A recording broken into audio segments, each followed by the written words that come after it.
ألم ألم بخاطري وجناني فطغى على الأوزان والتبيان.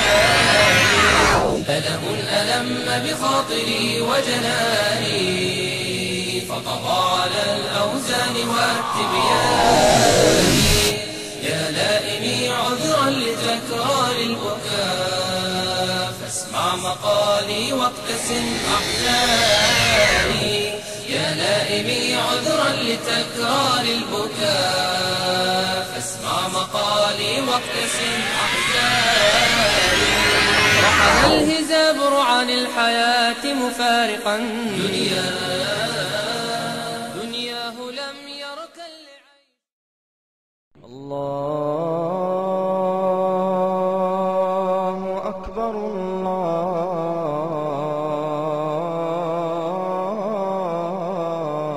الله أكبر. يا أيها الذين آمنوا إذا نودي للصلاة من يوم الجمعة فاسعوا إلى ذكر الله وذروا البيع ذلكم خير لكم إن كنتم تعلمون. Воистину, хвала принадлежит Аллаху, Его мы восхваляем и просим о помощи и о прощении. Мы прибегаем к Всевышнему Аллаху от зла наших душ и от наших дурных дел. Того, кого Аллах наставит на прямой путь, никто не собьет. А тот, кого Он собьет, уже никто не сможет наставить на прямой путь. Я свидетельствую, что нет никого достойного поклонения, кроме одного Аллаха, у которого нет сотоварищей. И я также свидетельствую, что Мухаммад Его раб и посланник. О те, которые уверовали, бойтесь Аллаха должным образом и умирайте не иначе, как будучи мусульманами.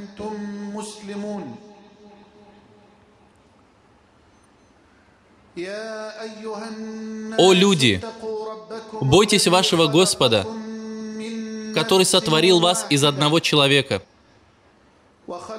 сотворил из него пару ему и расселил много мужчин и женщин, произошедших от них обоих. Бойтесь Аллаха, именем которого вы просите друг друга, и бойтесь разрывать родственные связи. Воистину, Аллах наблюдает за вами. О те, которые уверовали, бойтесь Аллаха и говорите слово правое. Тогда Он исправит для вас ваши дела, простит вам ваши грехи. А кто повинуется Аллаху и Его посланнику, тот уже достиг великого успеха. А затем, воистину самой правдивой речью является книга Всевышнего Аллаха. И лучшее руководство — это руководство нашего пророка Мухаммада, да благословит его Аллах и приветствует. И худшими из дел является новшество в религии. Каждое из них является нововведением. И каждое нововведение — это заблуждение, а каждое заблуждение в огне. А затем, да приветствует вас всех Аллах, мои уважаемые братья и сестры. И пусть все у вас будет хорошо. Пусть хороши будут ваши устремления. И пусть все вы займете высокое положение в раю. Я прошу Всевышнего, щедрого Аллаха, который собрал меня вместе с вами в этом благословенном, благом доме на повиновение Ему, также собрать нас и в ахирате с господином проповедников и предводителем пророков в Его раю и в Его обители. Воистину Он способен сделать это. Любимые в Аллахе братья и сестры, следуйте сунне и не изобретайте нововведений. Таково название нашей с вами встречи в этот благословенный день. И одолжите мне ваши сердца и слух, так как эта тема имеет особую важность и величие. Она занимает особое место. Я прошу Всевышнего Аллаха сделать так, чтобы мы с вами следовали исламу и были далеки от нововведений. И воистину Он может сделать это. Аллах даровал умме нашего пророка, да благословит его Аллах и приветствует, самую великую милость. Это милость ислама. К милости Аллаха, проявленной к этой благословенной умме, относится также, что Всевышний Аллах забрал душу посланника Аллаха, да благословит его Аллах и приветствует, только после того, как он полностью завершил свою религию и милость. Сказал Всевышний Аллах: «Сегодня я ради вас усовершенствовал вашу религию и довел до конца мою милость к вам и одобрил для вас в качестве религии ислам». Этот благородный аят был ниспослан в пятницу, в день Арафа, во время прощального хаджа. Посланник Аллаха, да благословит его Аллах и приветствует, стоял в этот момент на Арафе. «Сегодня я ради вас усовершенствовал вашу религию, довел до конца мою милость к вам и одобрил для вас в качестве религии ислам». В двух сахихах приводится хадис от матери правоверных Аиши, да будет доволен ею Аллах, которая сказала: «Кто решит, что Мухаммад, да благословит его Аллах и приветствует, скрыл что-либо из того, что Аллах ему не спаслал, тот возвел на Аллаха великую клевету.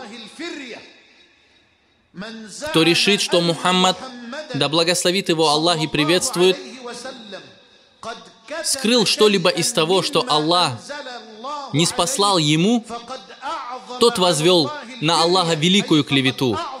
То есть он клевещет на Аллаха, потому что Всевышний Аллах говорит: «О посланник, возвести то, что ниспослано тебе от своего Господа. Если ты не сделаешь этого, то не донесешь его послание. Аллах защитит тебя от людей». В Коране и Сунне, а также в словах праведных предшественников нашей благословенной уммы содержатся доказательства и аргументы. Эти доказательства сходятся на одном — следовании пророку, да благословит его Аллах и приветствует. И это является ваджибом. И обязательно надо придерживаться его сунны и следовать его шариату. И нужно остерегаться нововведений и людей, которые ими занимаются, людей заблуждения и собственных страстей. Я заклинаю тебя Аллахом, не пропусти ни одного моего слова, одолжи мне свое сердце, слух и все твое существо. Я говорю, все доказательства из Корана, Сунны, слова наших благих предшественников из числа сподвижников, табиинов, тех, кто следовал за ними, имамов, ведомых прямым путем, единогласно сходятся в том, что следовать пророку, Аль-Мустафе, да благословит его Аллах и приветствует, соблюдать его сунну и следовать его шариату — это ваджиб. Все они предостерегают от нововведений и нововведенцев, людей смут, заблуждений и страстей. Что касается доказательств из Корана, то по милости Аллаха их очень много. И я выберу из них несколько и быстро процитирую, потому что тема очень длинная. Сказал Всевышний Аллах: «Берите же то, что дал вам посланник, и сторонитесь того, что он запретил вам. Бойтесь Аллаха, ведь Аллах суров в наказании». Также сказал Всевышний Аллах: «Пусть же остерегаются те, которые противятся его воле», то есть воле избранного пророка, да благословит его Аллах и приветствует. «Пусть же остерегаются те, которые противятся его воле, как бы их не постигло искушение или не постигли их мучительные страдания». Таково предостережение от Господа миров для тех, кто отошел от пути господина пророков и имама всех посланников. Пусть же остерегаются те, которые противятся его воле, как бы их не постигло искушение или их не постигли мучительные страдания. Всевышний Аллах сказал: Скажи, если вы любите Аллаха, то следуйте за мной. Тогда Аллах возлюбит вас и простит вам ваши грехи. Ведь Аллах прощающий, милосердный. Этот аят испытания или аят любви. Некоторые люди заявляли о том, что они любят Аллаха и Его посланника. И через этот величественный аят Он проверил их правдивость. Скажи, то есть, о Мухаммад, да благословит его Аллах и приветствует. Я удивляюсь людям, которые сегодня игнорируют произнесение салавата на нашего Господина, посланника Аллаха, да благословит его Аллах и приветствует. Когда я говорю о том, чтобы следовать Ему, и предостерегаю вас от нововведений, к твоему следованию, избранному пророку относится то, что когда ты слышишь его имя, ты произносишь на него салават. Скупым будет тот, при ком было упомянуто имя пророка, и кто не произнесет на него салават. О Аллах, благослови и приветствуй его и его семью, сподвижников и тех, кто последовал за ним, вплоть до самого судного дня. Сказал Всевышний Аллах, скажи, то есть скажи, о Мухаммад, да благословит его Аллах и приветствует. Если вы любите Аллаха, то следуйте за мной. То есть следуйте пророку, Аль-Мустафе, да благословит его Аллах и приветствует. То следуйте за мной, и тогда Аллах возлюбит вас и простит вам ваши грехи, ведь Аллах прощающий и милосердный. Также сказал Всевышний Аллах, но нет, клянусь твоим Господом, они не уверуют, пока не изберут тебя судьей во всем том, что запутано между ними, и не перестанут испытывать в душе стеснение от твоего решения и не подчиняться полностью. Аллах также сказал, для верующего мужчины и верующей женщины нет выбора при принятии ими решения, если Аллах и Его посланник уже приняли решение. А кто ослушается Аллаха и Его посланника, тот впал в очевидное заблуждение. Всевышний Аллах сказал, но если вы подчинитесь Ему, то последуйте прямым путем. Всевышний Аллах также сказал, кто покорился посланнику, тот покорился Аллаху. Также сказал Всевышний Аллах, когда верующих зовут к Аллаху и Его посланнику, чтобы Он рассудил их, они говорят, слушаемся и повинуемся.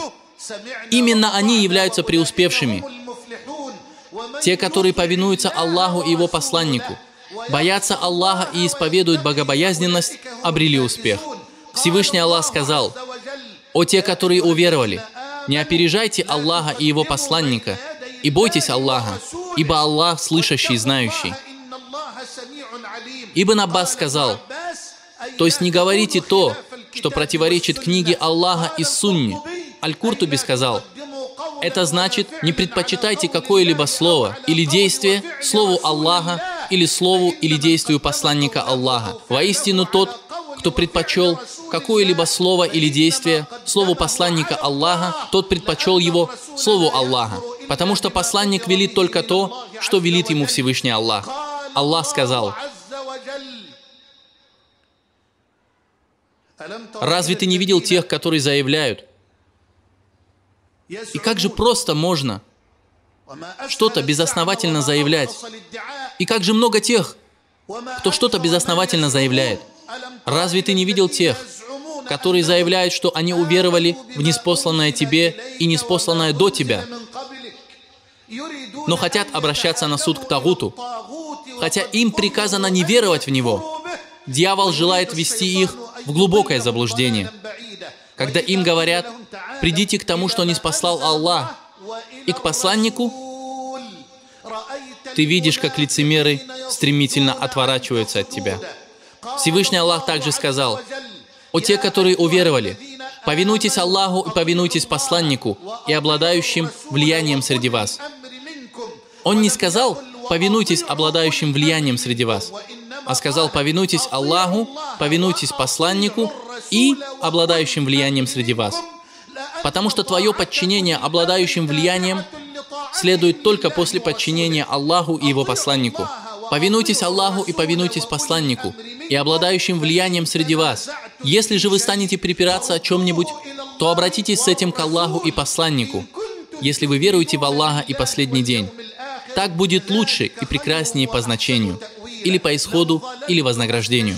И если я буду продолжать приводить вам, мои уважаемые братья, доказательства и цитаты из Корана, в которых говорится об обязательности следования пророку и подчинения ему, приводить аяты, в которых содержится предостережение против того, чтобы нарушать его приказы и повеления, сходить с прямого пути, который никто не может достичь без того, чтобы идти за посланником Аллаха, да благословит его Аллах и приветствует, его семью и тех, кто последовал за ним. Если я буду продолжать приводить вам доказательства из Корана по этой теме, то клянусь Аллахом, пятница закончится еще до того, как мы перечислим все эти далилы, которые упоминаются в священном Коране, об обязательности веры, исследования сунни, подчинение господину пророков и имаму посланников, да благословит его Аллах и приветствует его семью и всех сподвижников. Что касается доказательств из сунны, то их много. Да благословит Аллах и приветствует нашего возлюбленного пророка, обладателя сунны.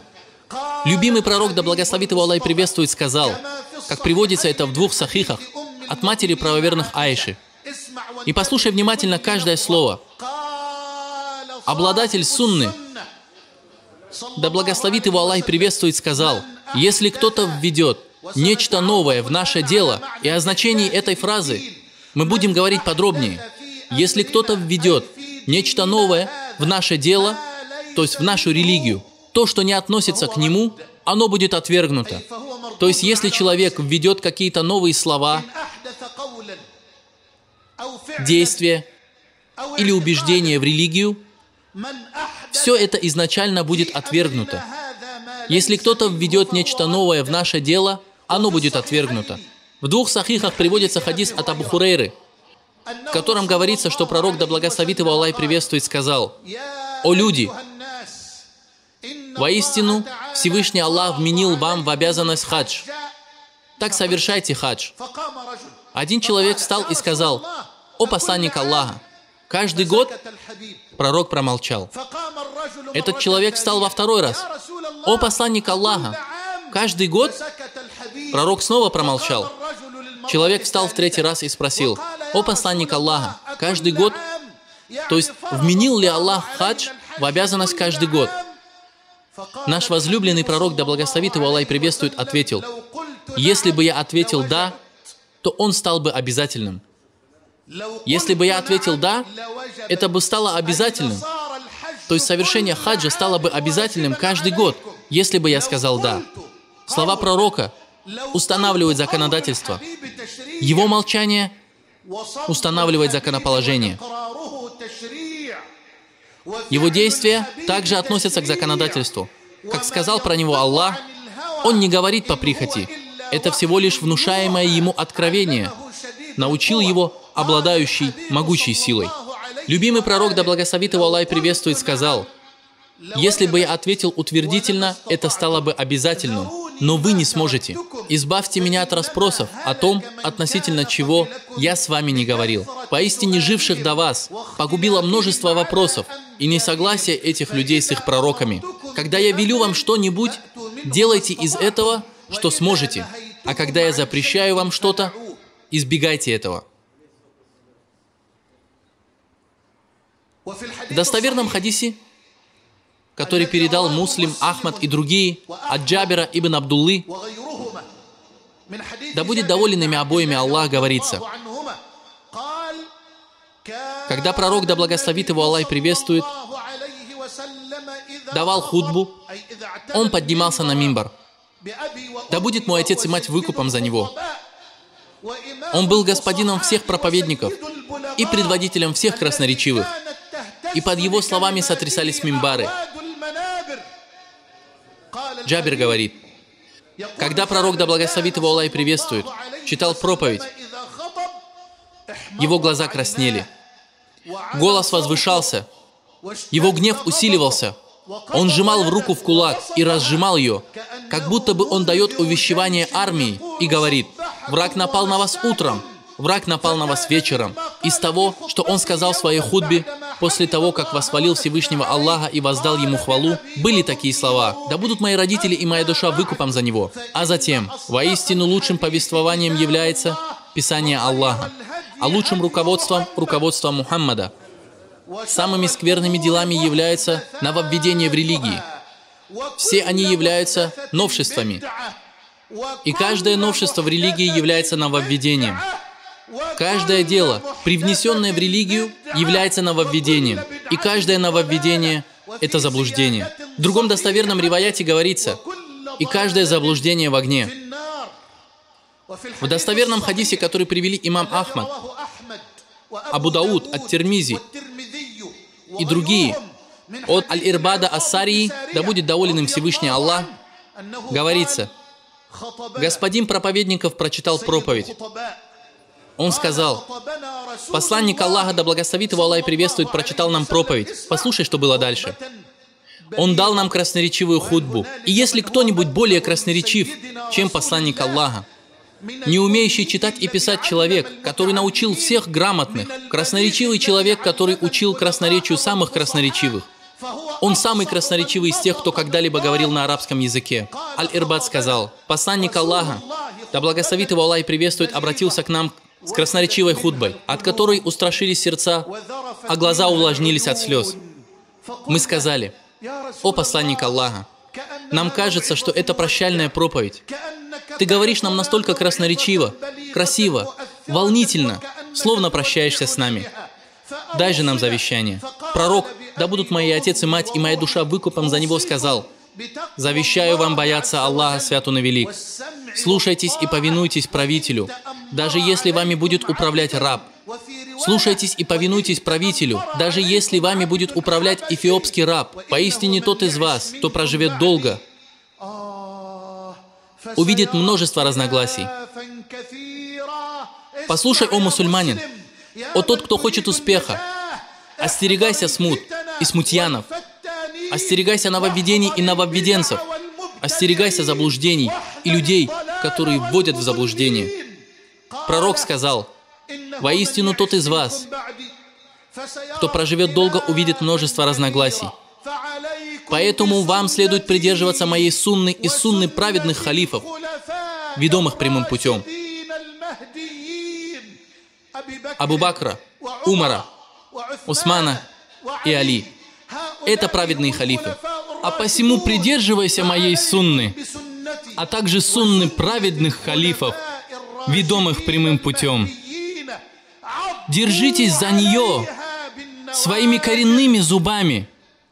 Держитесь. Ты слышишь? Держитесь коренными зубами. И сторонитесь нововведений. Поистине каждое новшество – это бид'a. Каждое новшество – это бид'a. А каждая бид'a – это заблуждение. Я уже упоминал пророческие слова в достоверном риваяте. И каждое заблуждение в огне.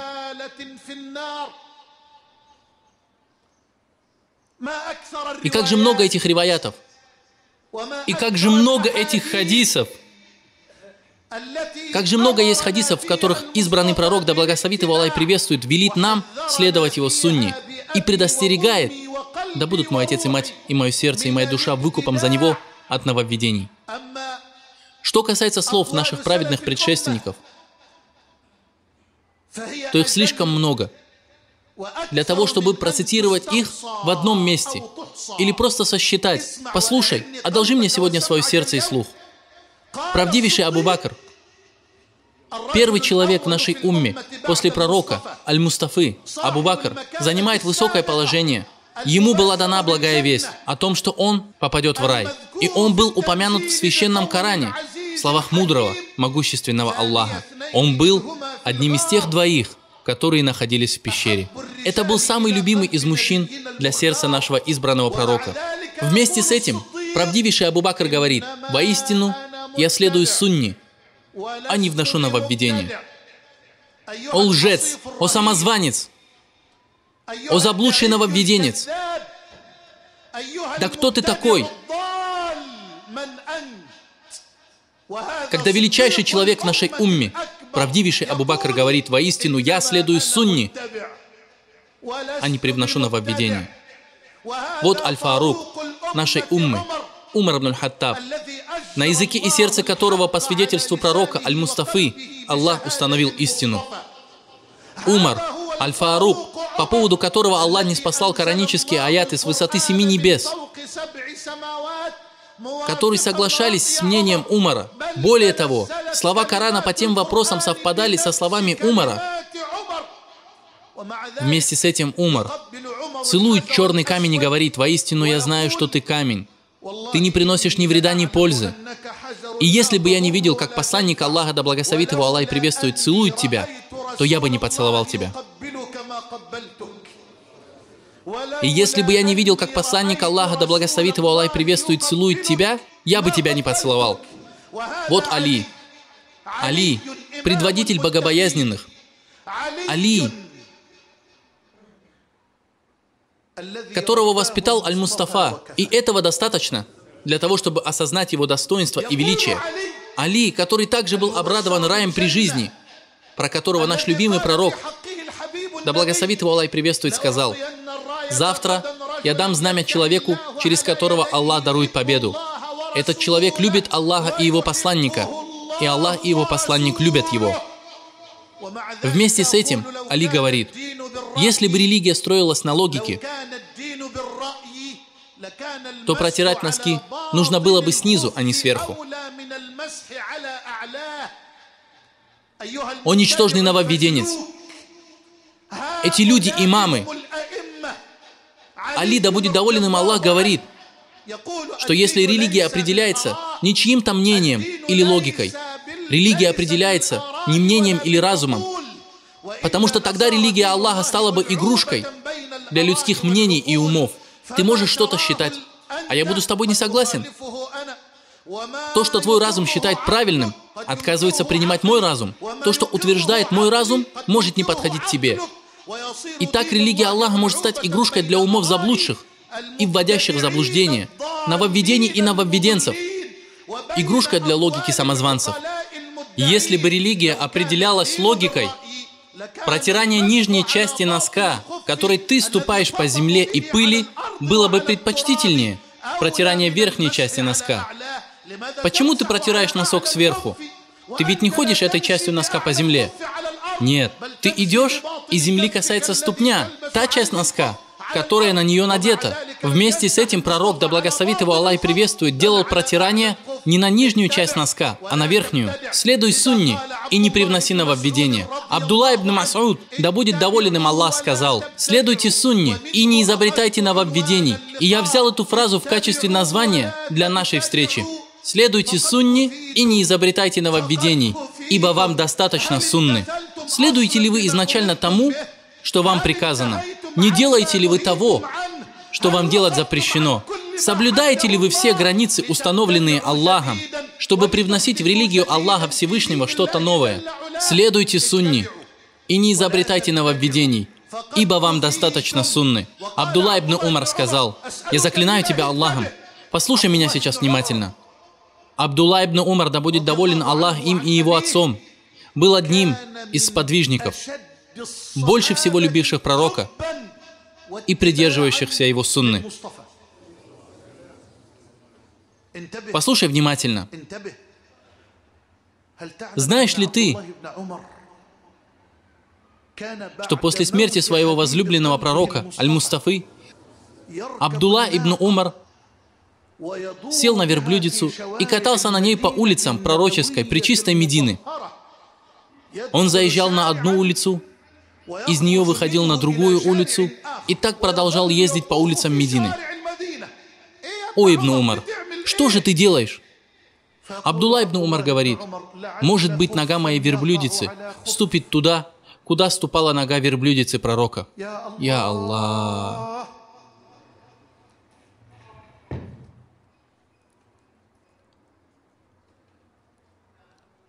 Может быть, нога моей верблюдицы ступит туда, куда ступала нога верблюдицы пророка.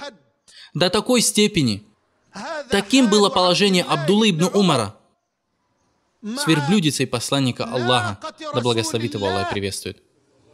Так каким же было его положение с владельцем этой верблюдицы? До такой степени.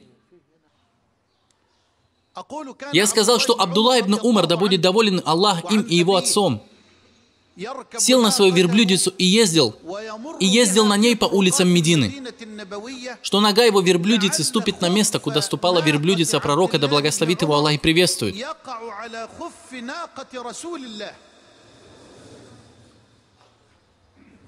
Он говорил, может быть, ее нога наступит туда, куда наступала ее нога. Если так Абдулла ибн Умар относился к верблюдице посланника Аллаха, то как же он относился к владельцу той верблюдицы, да благословит его Аллах и приветствует? Абдулла ибн Умар, да будет доволен им Аллах, говорил, каждое нововведение – это заблуждение, даже если люди считают его хорошим. Каждое нововведение – это заблуждение, даже если люди считают его хорошим.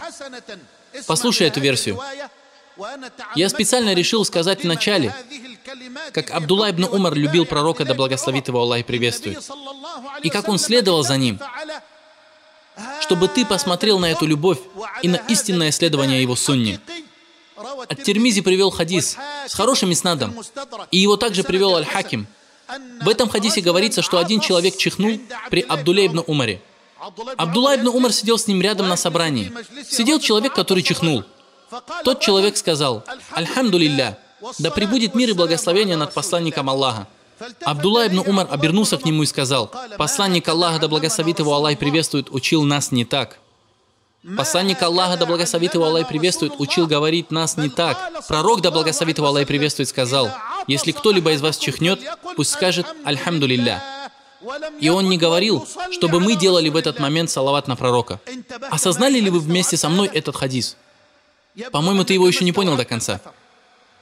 Человек сказал «Альхамдулилля» и да пребудет мир и благословение над посланником Аллаха. Человек не пел, ничего плохого не сделал. Он не сказал ничего запретного. Человек просто сказал «Альхамдулилля, да пребудет мир и благословение над посланником Аллаха». Просто после «Альхамдулилля». Он сказал «Да пребудет мир и благословение над посланником Аллаха». Абдулла ибн Умар, любящий пророка и следующий его сунне, начал порицать его, чтобы никто не решил, что тот, кто следует Аль-Мустафе без увеличений и уменьшений, имеет неблагородное сердце и не любит посланника Аллаха, да благословит его Аллах и приветствует. Может ли кто-либо выдвинуть против Абдуллы ибн Умара это страшное обвинение? Нет, клянусь Аллахом. Абдулла ибн Умар сказал ему, посланник Аллаха, да благословит его Аллах и приветствует, учил нас не так. Пророк, да благословит его Аллах и приветствует, сказал, если кто-либо из вас чихнет, пусть скажет «Альхамдулилля». То есть надо просто сказать «Альхамдулилля». Он не говорил, что нужно сказать «Альхамдулилля» и да пребудет мир и благословение над посланником Аллаха. Да, до такой степени придерживался он сунны. Поэтому Суфьян ас-Саури, да помилует его Всевышний Аллах, великий исламский ученый, аскет, любящий пророка и следующий его сунне, сказал, нововведение более любимо для шайтана, чем грех. Нововведение более любимо для шайтана, чем грех. Потому что за грех можно раскаяться, и он будет прощен, а за нововведение нет. Проникся ли ты этими словами? Нововведение более любимо для шайтана, чем грех. Потому что за грех можно покаяться, и он будет прощен, а нововведения нет. Человек, совершающий нововведение, считает, что он на истине, и воображает, что посредством своего нововведения он приближается к Аллаху. То есть, например, человек сядет до пятничного намаза и будет читать Коран громким голосом. Мы скажем ему, ты совершаешь нововведение. Он ответит, как это? Ведь я же читаю Коран. Вам не нравится Коран? Вы не хотите слушать Коран? О, человек, побойся Аллаха. Ты не стремишься к Корану больше, чем тот, кому Коран был ниспослан. Ты не соблюдаешь сунну больше, чем обладатель сунны. Ты не должен считать, что наша умма сейчас или сегодняшние люди стремятся к прослушиванию Корана больше, чем сподвижники. Нет. Следуй сунне и не привноси в нее нововведений. И того, что уже ниспослано, будет тебе достаточно. Если пророк, Аль-Мустафа, что-то не делал, не делай этого и ты. Если Аль-Мустафа чего-то не говорил, то и ты не говори этого. Если Аль-Мустафа что-то не считал, то также и ты не считай это. И каждое привнесенное в религию дело является нововведением. А каждое нововведение – это заблуждение. Поэтому Фудейль ибн Аль-Айяд, да помилует его Аллах, один из предводителей табиинов сказал,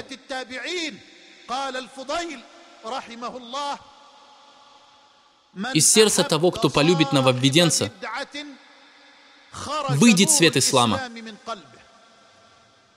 Из сердца того, кто полюбит нововведенца, выйдет свет ислама. Имам Аш-Шафии, да помилует его Всевышний Аллах, сказал: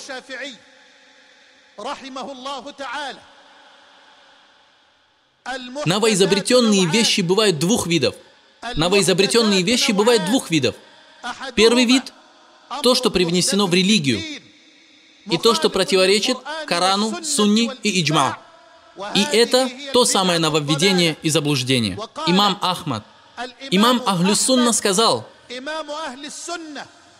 основы сунны у нас.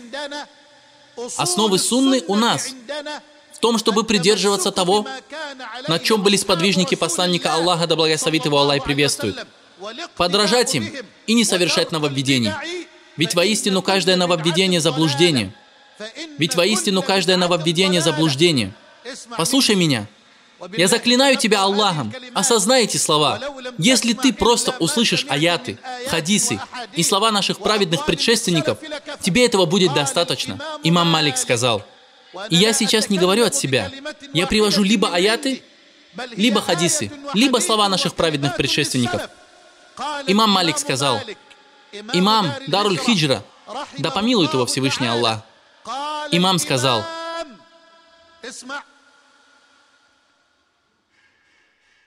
тот, кто введет в ислам нововведение,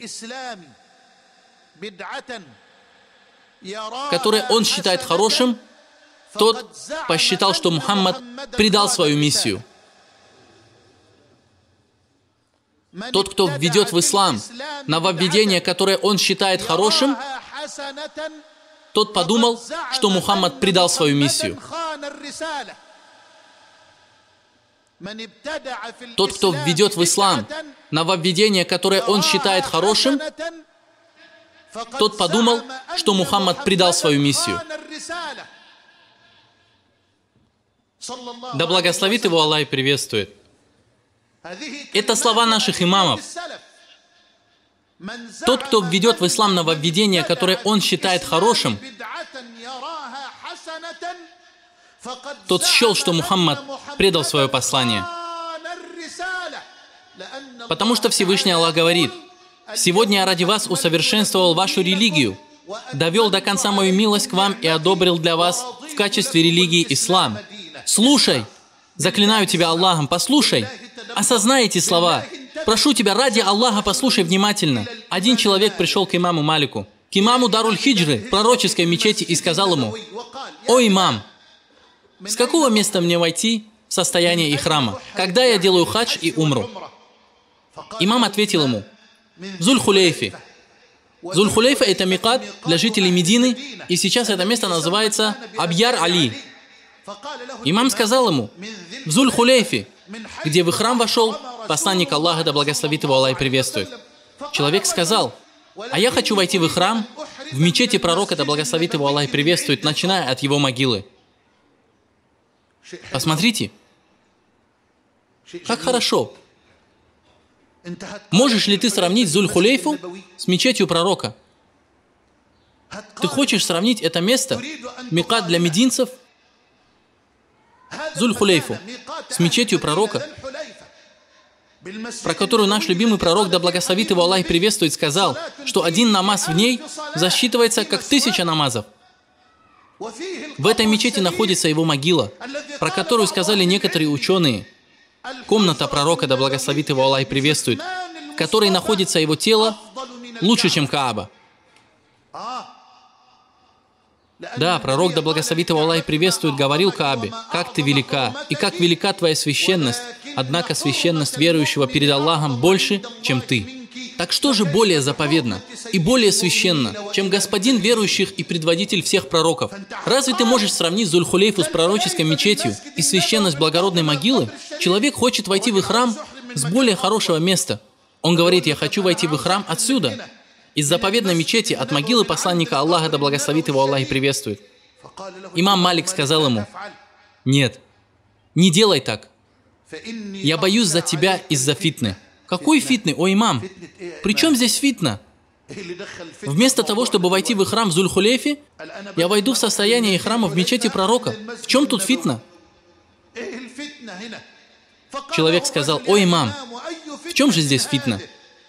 Это всего лишь несколько миль, которые я добавлю.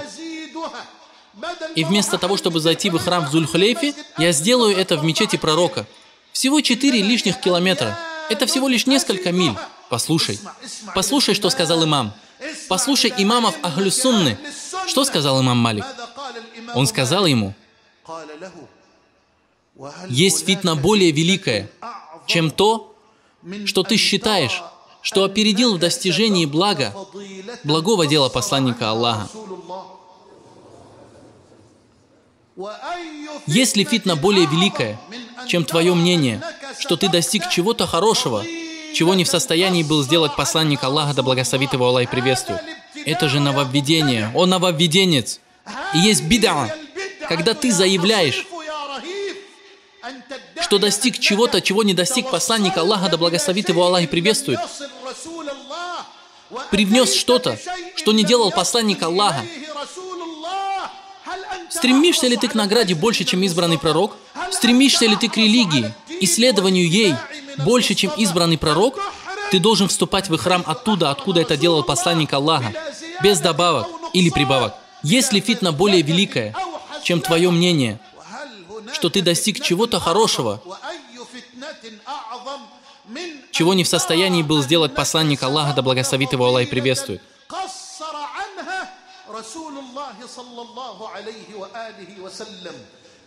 Это были слова саляфов. И я не хочу их цитировать слишком много. Нововведение. О, мусульмане! Это приписывание Аллаху слов без знания. Нововведение – это посягательство на место пророчества. Нововведение – это обвинение сподвижников, да будет доволен ими Аллах. Нововведение – это порча религии и сердца. Нововведение – это приписывание Аллаху каких-либо слов без знания. Когда кто-то привносит слово, дело или вероубеждение, говорит об Аллахе без знания. Потому что Аллах такого не говорил, и посланник Аллаха, да благословит его Аллах и приветствует, не устанавливал нам это в качестве закона. И вот приходит нововведенец, заблудший и вводящий в заблуждение других со словом, делом или вероубеждением, которого не было у посланника Аллаха, да благословит его Аллах и приветствует, и у сподвижников, и говорит: это из религии, а посланник Аллаха, да благословит его Аллах и приветствует, просто недостаточно хорошо донес свое послание. Он не донес до вас это, а вот я доношу, так как пророк оставил эту религию в незаконченном виде, а вот я довершу ее для вас.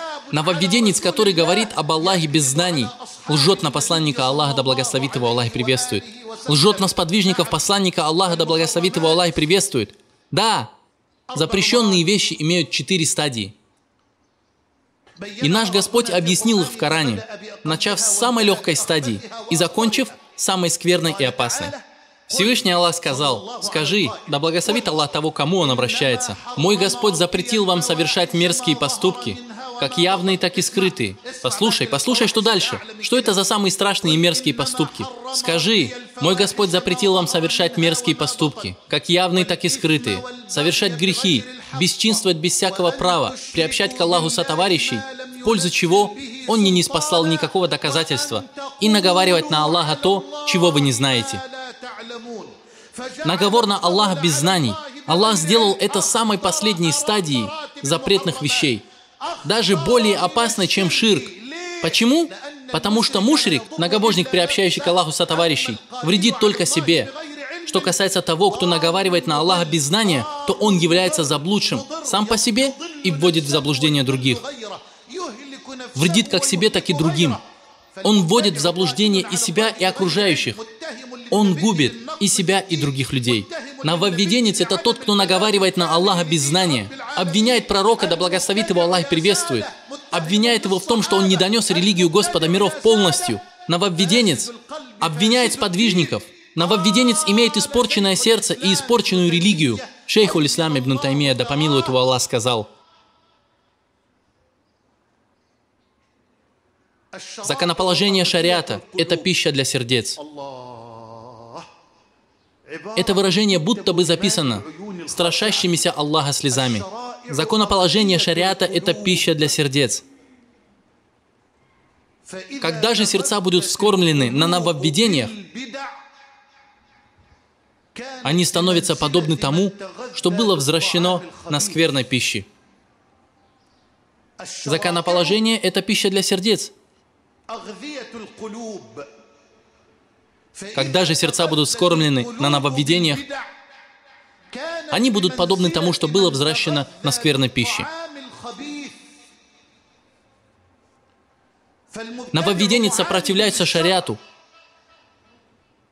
противится Аллаху, Его посланнику и сподвижникам. Нововведенец обвиняет Аллаха. Нововведенец обвиняет посланника Аллаха в том, что он предал свою миссию. Как об этом сказал имам Малик.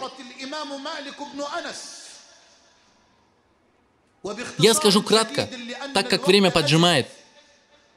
Что есть нововведение? После того, как ты предостерег нас от опасности следования новшествам в религии, скажи, что такое нововведение? Послушай внимательно вместе со мной. В арабском языке слово «бида» имеет два значения. А что обозначает «бида» в качестве исламского термина, я сейчас объясню. Слово «бида» в арабском языке имеет два значения. Первое значение – это созидание, создание, творчество, сотворение того, чего раньше не было. Всевышний Аллах сказал: «Скажи, я не являюсь бидаан, первым из посланников». То есть я не первый посланник, которого отправляет Аллах к вам. Напротив, мне предшествовали многие другие посланники. Всевышний Аллах также сказал: Он бади'а, первосоздатель небес и земли. То есть Он создал небеса и землю, и до этого ничего не было. Таково первое значение слова бида в языке. Итак, первое значение – это создание, созидание, творчество, сотворение того, чего раньше не было. Второе – лингвистическое значение этого слова – это усталость, утомление и прекращение. Арабы используют выражение, то есть верховая верблюдица устала и остановилась, больше не может идти. В Сахихе Муслима из хадиса Ибн Аббаса говорится,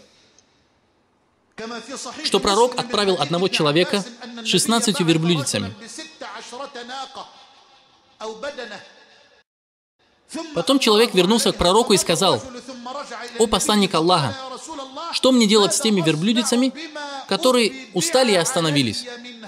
Посмотрите на арабский язык. Что мне делать с теми верблюдицами, которые устали и остановились? Что мне делать с верблюдицами, которые встали и остановились? Они остановились посередине дороги. Пророк сказал ему: «Зарежь их». И так далее до конца хадиса.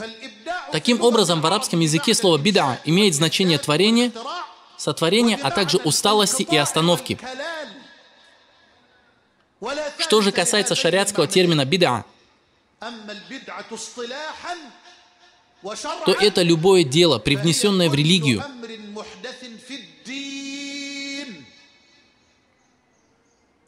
Любое дело, привнесенное в религию, не в мирскую жизнь.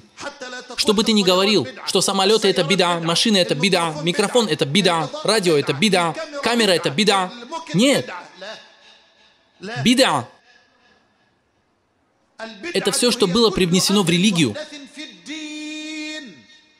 Как сказал наш господин в риваяте от Ирбада ибн Сарии, любое привнесенное в религию дело нововведение — бида, а каждая бида — это заблуждение.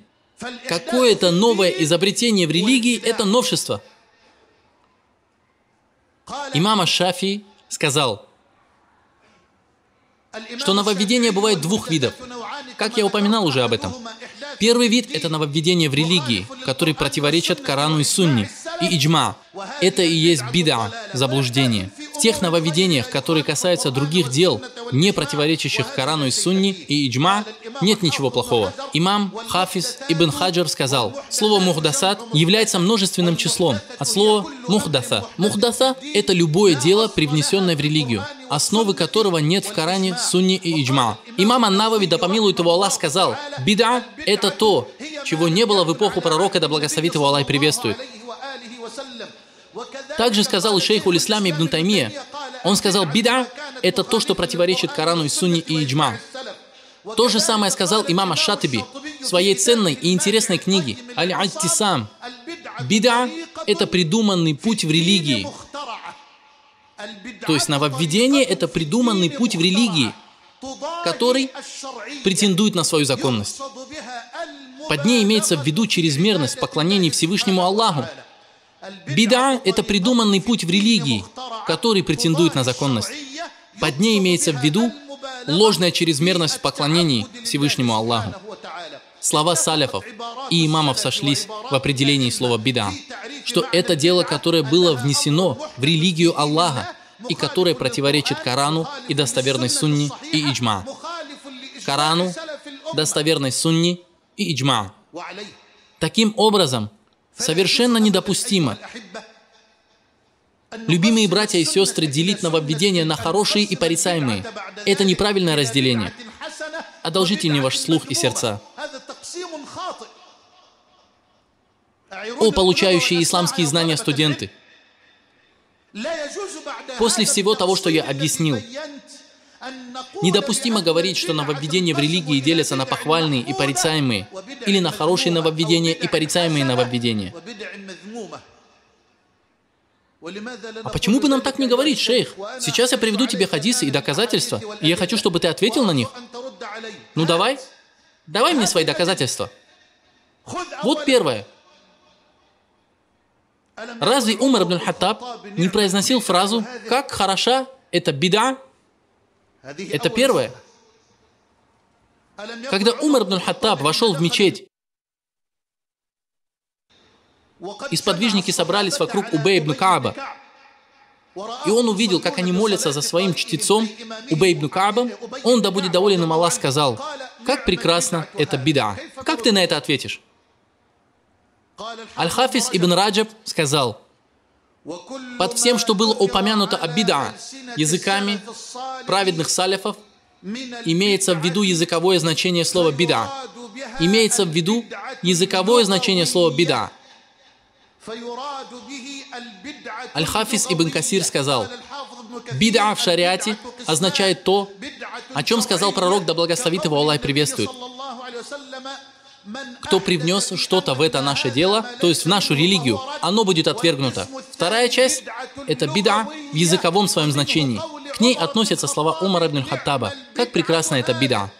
Хадис привел имам Бухари и другие, и я могу рассказать вам его в подробностях. Умар ибн аль-Хаттаб вошел в мечеть в одну из ночей Рамадана и увидел, что люди разрознены. То есть те, кто делает таравих намаз сами по себе, есть те, кто молится в небольшой группе людей. И Умар сказал: лучше бы им объединиться за одним имамом. Потом он собрал их за Убей ибн Каабом. Потом в другую ночь он вышел и увидел, как в мечети люди делают намаз за Убей ибн Каабом. Когда он увидел это, то сказал: как хороша эта бида. А спящие в это время лучше, чем те, кто стоят. То есть спящие в начале ночи для того, чтобы выстаивать ночные намазы в конце ночи, лучше, чем те, кто выстаивает намазы в начале ночи. Спящие в это время, то есть в начале ночи, лучше, чем те, кто стоит, то есть выстаивает в начале ночи.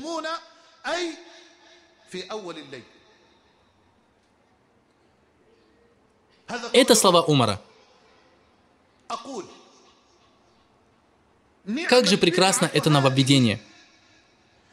Я спрашиваю, найдется ли разумный человек на земле, который скажет, что Умар ибн аль-Хаттаб сделал шариатское нововведение или утвердил в шариате нововведение, которое не делал господин человечества? Может ли какой-нибудь разумный человек так сказать? Нет, клянусь Господом Каабы. Если он скажет такое, то он будет заблудшим и вводящим в заблуждение других людей. Затем, разве такой вид поклонения в форме, о которой говорил Умар, что это прекрасная бида, разве она не имеет основы в религии посланника Аллаха, да благословит его Аллах и приветствует, и не является тем действием, которое он совершал? Разве посланник Аллаха не совершал таравих намаз вместе со своими сподвижниками в Рамадане, когда наступила 4-я ночь? Мечеть не могла вместить всех людей. То есть мечеть стала тесной для сподвижников, которые ожидали пророка, да благословит его Аллах и приветствует. И посланник Аллаха, да благословит его Аллах и приветствует, вышел к ним только на утренний намаз.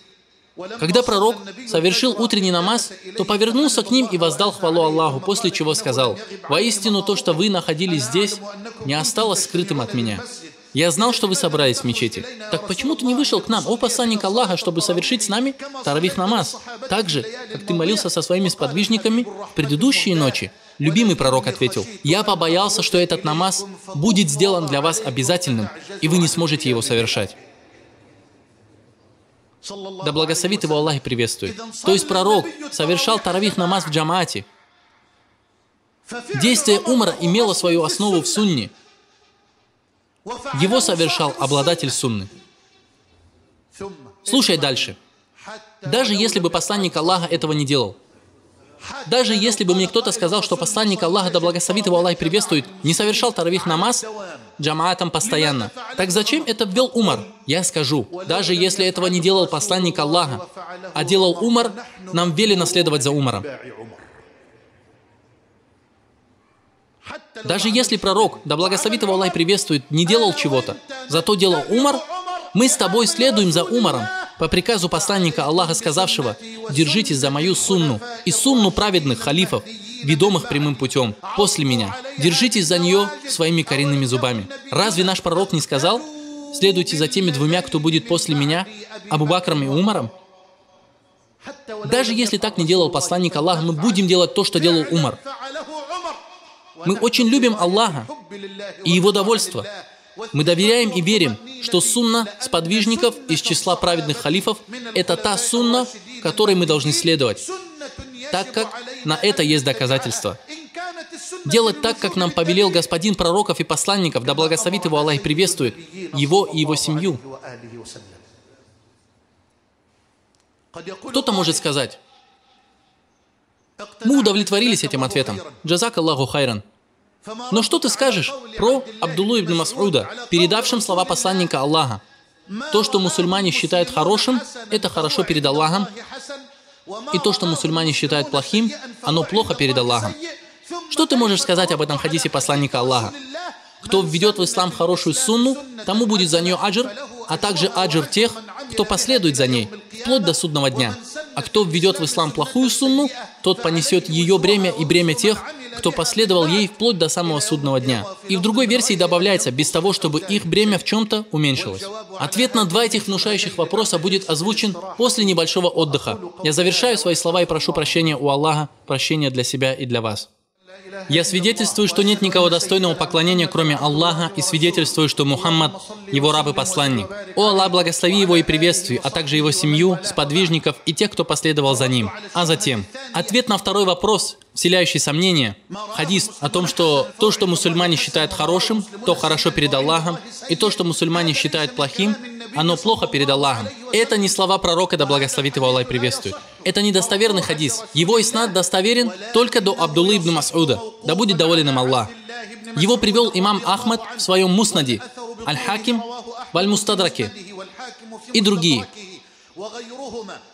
В этом хадисе Абдулла ибн Мас'уд, да будет доволен им Аллах, говорит: поистине Всевышний Аллах посмотрел на сердца рабов и нашел сердце Мухаммада, да благословит его Аллах и приветствует, наилучшим из сердец, после чего избрал его для себя и послал со своим посланием. Затем Аллах посмотрел на сердца своих рабов после сердца Мухаммада, да благословит его Аллах и приветствует, и нашел сердца его сподвижников наилучшими сердцами из сердец его рабов, и сделал их помощниками своего пророка, да благословит его Аллах и приветствует. И то, что считают мусульмане хорошим, то является хорошим и у Аллаха, а то, что мусульмане считают плохим, то является плохим и у Аллаха. И они пришли к единогласному мнению о том, что халифом должен стать Абу Бакр. Вот и весь риваят. Ибн Мас'уд привел в качестве аргумента единогласное мнение сахабов о том, что халифом должен стать Абу Бакр правдивейший.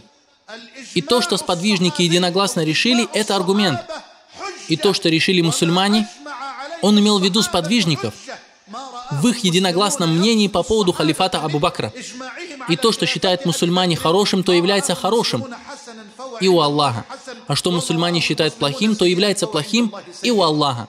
Хорошо. Чтобы ответить по третьему пункту, по хадису Сахиха Муслима от Джабира ибн Абдуллы Аль-Баджали, кто введет в ислам хорошую сунну, тому будет за это вознаграждение, а также вознаграждение тех, кто последует за ней, вплоть до самого судного дня, без того, чтобы в их вознаграждении что-то уменьшалось. А тот, кто ведет в ислам плохую сунну, тот понесет ее бремя и бремя тех, кто последовал ей вплоть до судного дня, без того, чтобы их бремя в чем-то уменьшалось? Я отвечу, тот, кто упоминает эту половину достоверного хадиса, приводящегося в Сахихе имама Муслима, в Муснаде Ахмада и в других сборниках, тот, кто говорит только эту половину хадиса и не упоминает другую половину, подобен тому, кто приводит в качестве доказательства слова Аллаха: «О те, которые уверовали, не приближайтесь к намазу». Закончите аят, продолжите его. Не приближайтесь к намазу, будучи пьяными, пока не станете понимать то, что произносите. Или же это подобно тому, кто цитирует Аллаха: «Горе молящимся». Скажи ему: продолжи аят. «Горе молящимся, который небрежны к своим намазам». В хадисе Джабира ибн Абдуллы аль-Баджали говорится: мы находились у посланника Аллаха, да благословит его Аллах и приветствует. И в начале дня, когда пришли почти голые и босые люди, перепоясанные мечами. Вдумайтесь в этот хадис. Люди сидели с пророком, и в начале дня к пророку пришли люди. Почти все они были из племени Мудар. Или же все они были из племени Мудар. Это название племени. Почти нагие, одежда разорванная, ветхая, одетые в нимар. А нимар — это название одежды из шерсти. Почти нагие, голые люди находятся в бедном положении. При взгляде на них видно, насколько они бедны. И один их вид причиняет боль сердцу. Когда посланник Аллаха, да благословит его Аллах и приветствует, увидел их, его лицо изменилось. То есть его лицо изменилось от того, что он увидел их бедственное положение. Затем пророк, да благословит его Аллах и приветствует, встал, вышел, зашел в мечеть и велел Билялю сделать азан. Он возглавил людей в молитве, а затем обратился к ним с такими словами, призывая их к раздаче милостыни. «О те, которые уверовали, бойтесь Аллаха должным образом и умирайте не иначе, как будучи мусульманами.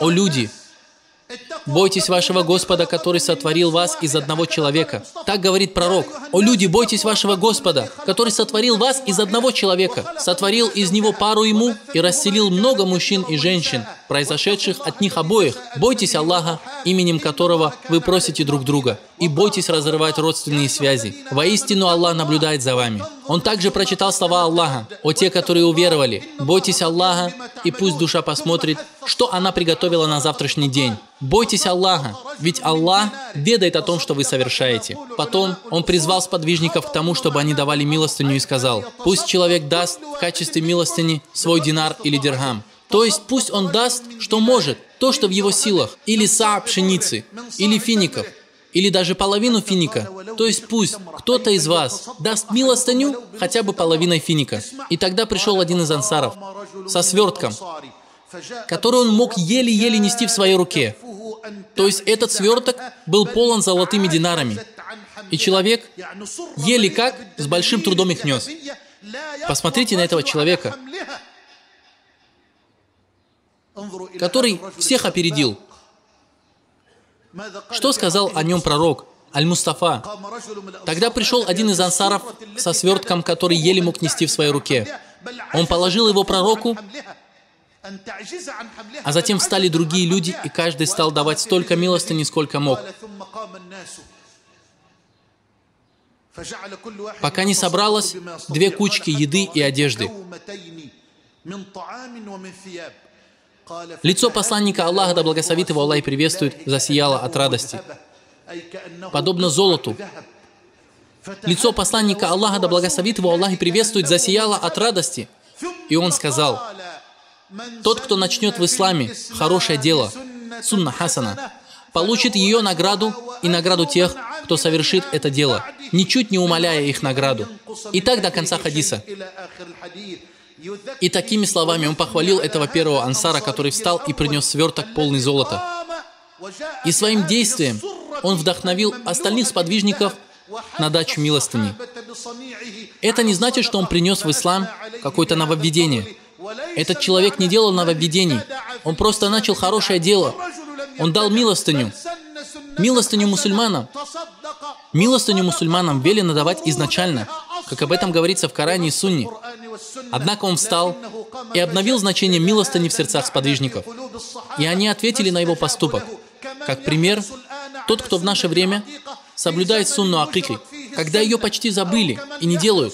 Или как тот, кто делает праздничные намазы на открытой местности, в то время как эту сунну забросили. Тому, кто возрождает сунну акика, сунну праздничных намазов на открытой местности, мы процитируем: «Тот, кто начинает в исламе хорошее дело, получит его награду и награду тех, кто совершит это дело вплоть до судного дня, ничуть не умаляя их награду. И тот, кто начинает в исламе плохое дело», и так далее. Например, свадьба – это разрешенное дело. Я женю сына, выдаю замуж дочь. Все это разрешено. Это действие имеет основу в сунне.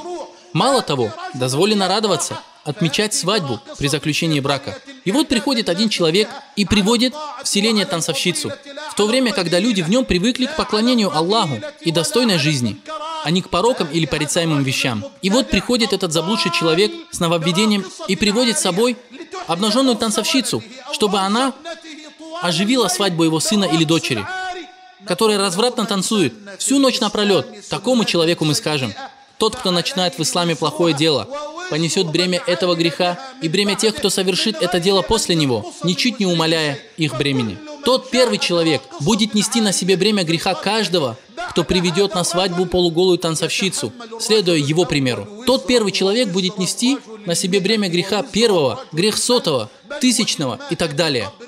Более того, если он умрет, то, будучи уже в могиле, он продолжит пожинать грех своего поступка. Тот, кто начнет в исламе плохое дело, понесет бремя этого греха и бремя тех, кто совершит это дело, ничуть не умаляя их бремени. Что это? Что это, братья? Что мы слышим из того, на что нет доказательства из книги Аллаха и Сунны, слов ученых нашей уммы и наших праведных предшественников? Почему многие впадают в то, что они не знают? Каждый, кто попал на какой-то спутниковый канал, стал считать себя достойным говорить что-то, о чем он не знает, возводя ложь на религию Аллаха. Нет, дорогие братья, говорить что-то на Аллаха – одно из самых скверных, отвратительных и запретных вещей. Бойся Аллаха, следуй, мой брат, сунне, и не вноси нововведение в религию. Это не значит, что я хочу сказать, что бида имеет одну степень. Нет. Есть такие нововведения, которые делают человека кафиром. И есть другие, от которых человек не становится неверным. Также есть нововведения истинные и дополнительные. Если же кто-то из ученых классифицировал нововведение неправильно, мне не обязательно повторять за ним его ошибку. Если один из наших ученых ошибся, и мы любим их всех, клянусь Господом Каабы, я сам из тех, кто относится к ученым с большим уважением. Я не разрешаю ни одному из наших студентов, получающих знания, принижать достоинство кого-либо из наших имамов. Имам Аль-Каррафи передал в своей книге Аль-Фарук от своего шейха Аль-Изза бин Абдуссалама. И Аль-Изз ибн Абдуссалам был имамом в джихаде, был имамом в призыве к одобряемому и удержанию от предосудительного. Да помилует Аллах Аль-Изза и Аль-Каррафи и других ведомых прямым путем ученых и имамов.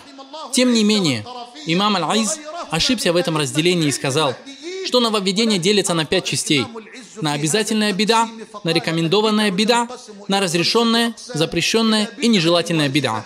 Как бида может быть обязательным? Как оно может быть разрешенным или допустимым? Как оно может быть рекомендуемым? Когда пророк Аль-Мустафа сказал, что каждое привнесенное в религию дело является бида, и каждая бида – это заблуждение. Если что-то обязательно согласно шариатским доводам из Корана и Сунны, то это действие ваджиб, обязательно. Но нововведение здесь ни при чем. Пророк Аль-Мустафа сказал: отпускайте бороды, отращивайте бороды, увеличивание бороды и так далее. Это приказ. Этот приказ обязательно нужно исполнять. В этом случае не может быть какого-либо довода, который приведет эту обязательную вещь в разряд желательных. Все уже, на это приказ. Есть довод из Сунны. Про него сказали, что это ваджиб. В этом вопросе нет ничего, чтобы относилось к нововведениям. Если Аль-Мустафа сказал: делайте намаз до магриба, делайте намаз до магриба, делайте намаз до магриба, а потом добавил: если хотите. Ученые в этом случае говорят, что из обязательного дела это переходит в разряд рекомендуемых и желательных. Так получилось из слов пророка, да благословит его Аллах и приветствует, «если пожелаете». Слова «если пожелаете» у ученых называется доводом, который переводит дело из разряда обязательных в разряд рекомендуемых и желательных. Все. Если один из наших ученых ошибся, это не значит, что мы должны говорить так, как и он, и не должны принижать его достоинство. Безгрешность кончилась со смертью пророка, да благословит его Аллах и приветствует. Правду сказал наш Господь. Ведь если бы он был не от Аллаха, то они нашли бы в нем много противоречий. Что касается нововведений, то это или истинные нововведения, для которых нет доказательства из книги Аллаха, ни из сунны, ни из иджма, или дополнительные нововведения. И большинство нововведений, которые впадают бидатчики, относятся ко второму типу нововведений. Потому что дополнительные нововведения имеют в своей основе доказательства, но они противоречат шариату с других сторон. Послушай внимательно, я заклинаю тебя Аллахом. И на этом я закончу. Я специально оставил это на самый конец, так как это очень важный вопрос.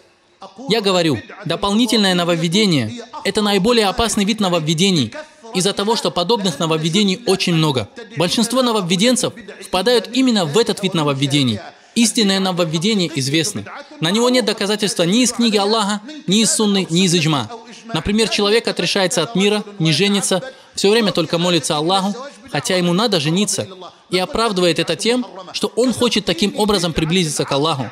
Мы скажем, что это запрещенное нововведение, так как в данном случае разуму отдается предпочтение перед священными текстами. Это запрещенное нововведение. Разуму не надлежит быть тагутом, который будет решать вопросы того, что было ниспослано в Коране или что пришло в достоверной сунне. Что касается дополнительного нововведения, то в основе на него есть доказательства. Послушай меня внимательно. На такое нововведение есть доказательства с точки зрения основы. Но вместе с тем, оно противоречит шариату в своих подробностях по времени, месту, образу, размеру, количеству, по виду и причине. Это очень большая тема. Дополнительные нововведения отличаются друг от друга. Они противоречат шариату в своих деталях. Во-первых, во времени. Мы хотим понять, что это означает. Тогда слушайте внимательно. Я объясняю очень кратко. Во времени. Например, какой-то человек решил в этом году принести жертвенное животное. И вот первый день месяца Зуль-Хиджи он зарезал барана. Мы скажем ему, твое жертвоприношение неправильное. То, что ты сделал, ты получил мясо, которое ты раздал в качестве милостыни, или накормил им свою семью, дал бедным или беднякам. Что же касается жертвоприношения, то ты его не сделал. Почему? Человек же пришел и зарезал барана. Потому что он противоречил шариату во времени совершения этого поклонения. Потому что жертвоприношение, согласно пророку, да благословит его Аллах и приветствует, можно совершать, начиная с праздничного намаза Курбан-Байрам. Таким образом, подобное действие будет противоречить шариату с точки зрения времени его совершения. Слушай внимательно. Если ты все это внимательно выслушаешь, то сможешь точно оценить и взвешивать все дела, и сможешь узнать любое дополнительное нововведение. Второе – это место. Человек совершает обход заповедного дома Аллаха, облачился в одежду ихрама. Он делает таваф аль-ифада, один из столпов хаджа. На тавафе большое, убийственное скопление народа. Он не может двигаться. Что ему делать? Он говорит, я не могу делать таваф в такой давке. Он выходит и делает таваф вокруг мечети. Хотя это для него очень сложно и трудно. Мы скажем, несмотря на все твои труды и старания, твой таваф недействителен.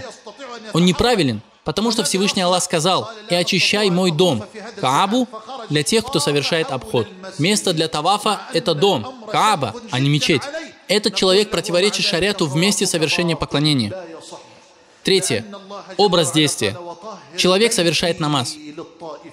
Он ощущает смиренность и богобоязненность. Он плачет. Он сказал «Аллаху Акбар» до того, как прочитать Аль-Фатиху. Он захотел как-то приблизиться к Аллаху. Как сказал Аллах, «Пади ниц и приближайся к Аллаху». Он сказал «Аллаху Акбар» и пошел на земной поклон. После этого он встал и сделал поясной поклон. А потом начал читать суру Аль-Фатиха. Твой намаз недействителен. Почему же? Ведь человек сделал и руку, и суджуд, и поясной, и земной поклон. Человек плачет, стоит весь в слезах. Человек просто хотел стать ближе к Аллаху и сделать земной поклон. Нет, твой намаз недействителен. Недействителен, потому что ты поступил вопреки шариату в плане образа действий. Он противоречит посланнику Аллаха в образе и виде совершения поклонения. Четвертое. Размер и число. Человек хочет следовать сунне и очень любит пророка, да благословит его Аллах и приветствует. Он пошел делать пятничный намаз и сказал: «Клянусь Аллахом, шейх Мухаммад Хасан, мы не будем делать 2 раката, мы сделаем 3 раката. Сегодня мы сделаем джума намаз в 3 раката из нашей любви к пророку». Мы скажем ему: наоборот, ты не любишь пророка, ты совершаешь нововведение в религии, твой намаз недействителен, и тебе все равно нужно будет делать джума намаз. Этот человек противоречит шариату в числе и количестве своего поклонения. Пятая причина. Некоторые наши братья из числа ученых, требующих исламские знания студентов и тех, кто любит поклонение, договариваются друг с другом, говоря: каждую ночь мы хотим идти в мечеть Умар ибн Хаттаба и делать там 11 ракатов. Каждую ночь? Зачем? А потому что у пятничной ночи есть свои достоинства. Это такая благословенная ночь и так далее. Обратите внимание. Они используют в качестве аргумента доказательства о достоинстве пятницы и о достоинстве намаза. В основе на все это есть доказательства. Но это действие противоречит шариату с точки зрения подробностей. И это будет дополнительным нововведением. Мы скажем этим людям: вы делаете бида. Намаз это бида? Побойся Аллаха, шейх. Я говорю вам, отсюда исходит фитна. Дополнительное нововведение в основе имеет доказательства из Корана и Сунны. Что же касается подробностей, то оно противоречит благородному руководству пророка. Оно противоречит сунне благородного вестника и увещевателя. Мы скажем им: вы совершаете нововведение. Оно неправильное, и ваши дела не будут приняты, потому что вы придумали от себя новую причину для совершения поклонения, которая не согласуется с шариатом.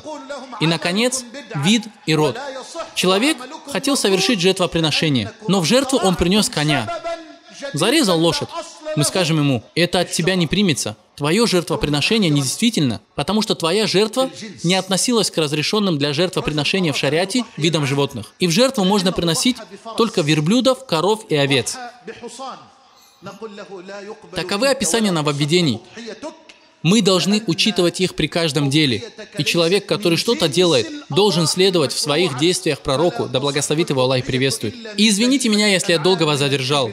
Я прошу Всевышнего Аллаха даровать нам и вам следование сунне и удалить нас от нововведений и новшеств в религии. Клянусь Аллахом, я не планировал сегодня говорить слишком длинно, но тема крайне важна. Некоторые люди возводят ложь на религию Аллаха без знания, принижают значимость нововведения, и в этом есть опасность нововведений. И достаточно будет того, о чем я уже сказал. Следуйте сунне и не приносите нововведений в религию. Достаточно того, что вам вменено в обязанность. О Аллах, даруй нам следование сунне. О Господь миров, о Аллах, так же, как мы поверили пророку, Аль-Мустафе, не видя его, так не разлучай нас с ним, когда мы зайдем в рай. О Аллах, напои нас из его чистейшего водоема. Напои нас благословенным глотком, после которого мы больше никогда не испытаем жажду. О Господь миров, о Аллах, сделай нас из числа тех, кто полюбил Твоего пророка и стал соблюдать его сунну и последовал его шариату по Твоей милости. О милостивейший из милостивых, о Аллах, надели нас нравом, подобным нраву посланника Аллаха, и даруй нам следование соблюдения сунны. Сделай нас из числа любящих, следующих сунне и правдивых. О самый милостивый из милостивых, о Аллах, отдали нас от нововведений.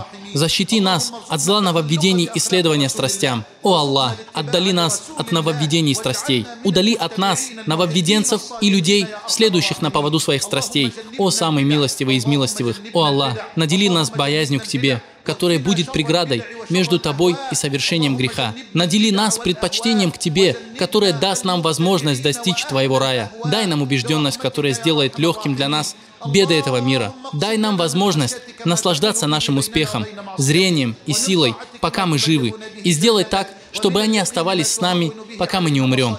Помоги нам отомстить тем, кто поступил с нами несправедливо, и помоги нам против того, кто враждует с нами. Прими нас и прими от нас наши деяния. Прости нас, воистину Ты прощающий, милосердный.